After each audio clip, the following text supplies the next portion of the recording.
Palmer, I didn't know if you were aware. Just want to let you know that Georgia has the 7th best team in the country, and they're going to lose at least 3 games. So that's pretty much said and done.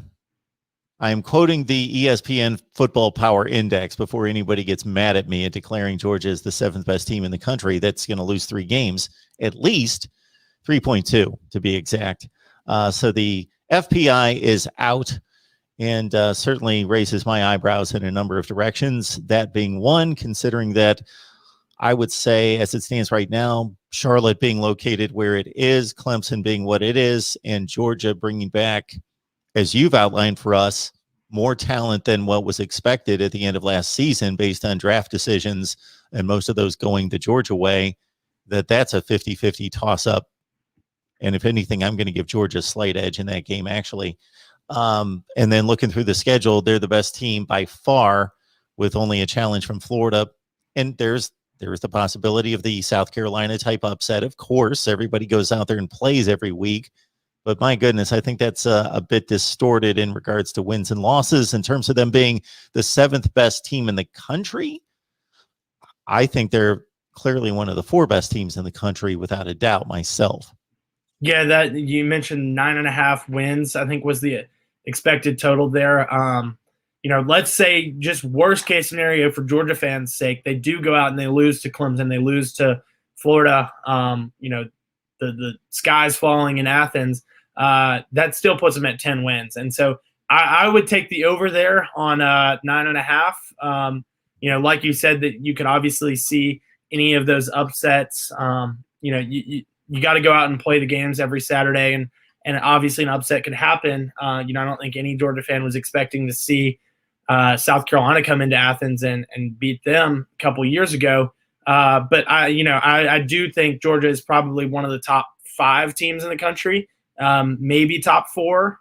You've got that upper echelon of teams, and Georgia is certainly there and going to be competitive this fall.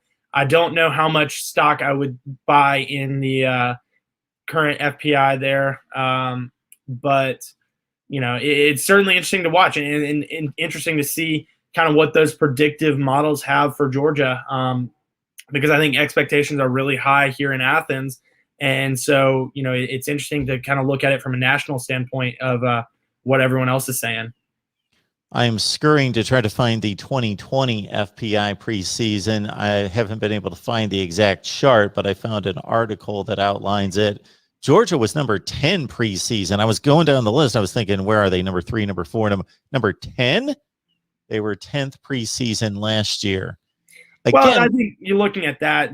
Obviously the quarterback question coming into last year was probably the biggest concern for Georgia there. And then they lost a lot of talented players. Offensive line, you had 3 guys drafted.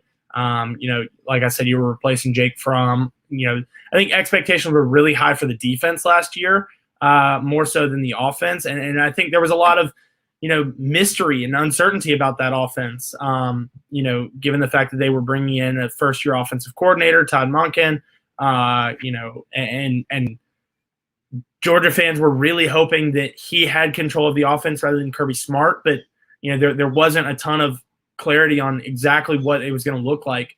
I do think expectations are extremely high for Georgia this season, probably higher than they were last year, given the fact that they do return so much from a draft decision standpoint. And, I don't know. I would probably have had Georgia higher than 10th there, but I would definitely have them higher than 7th in this year's. Just to rest easy for everyone, let's understand that Alabama was number 4 preseason last year, which is a high ranking, but they were clearly the best team in the country, not number 4. And they finished number 4. Clemson 1, Ohio State 2, Oklahoma 3, Alabama 4. That was preseason last year. And Penn State was number 5. They went 4-5. All right. So anyway, it's FPI, and it's fun for all of us to predict and judge other people's predictions and projections, and a lot goes into that. And it's dead on the money many times, and it's way off many times. So that's how it typically goes. Palmer Tom's looking forward to covering the spring game this Saturday, and I certainly would love to have you come back and give us your breakdown of what you saw out there on the field between the hedges. Will do. Good stuff, Palmer. Appreciate it.